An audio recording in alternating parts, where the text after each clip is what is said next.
Hi, ich bin Martin von UT. In diesem Video zeige ich euch, wie man eine gesteckte Rohloff-Riemenscheibe demontiert und was man bei der Montage beachten muss.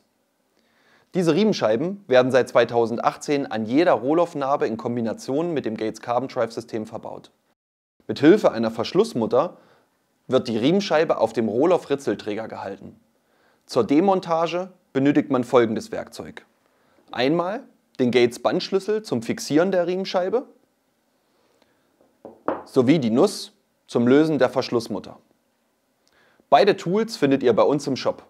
An dem ausgebauten Hinterrad legt man einfach den Bandschlüssel über die Riemenscheibe. Hier lässt man am besten etwas mehr Luft, damit sich der Bandschlüssel mit der Verzahnung der Riemenscheibe verkanten kann und man dadurch den größtmöglichen Widerstand aufbauen kann. Dann die Nuss auf die Verschlussmutter aufsetzen und lösen. Jetzt die Verschlussmutter abschrauben. Jetzt kann die Riemenscheibe abgenommen werden. Bei der Montage der Riemenscheibe ist darauf zu achten, dass diese richtig auf der Verzahnung sitzt.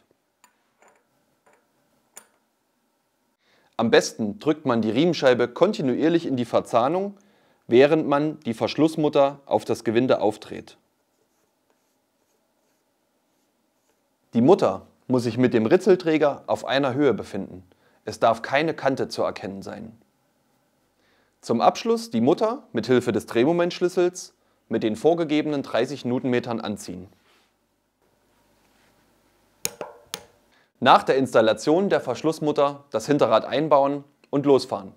Bis zum nächsten Mal, euer Martin von UT.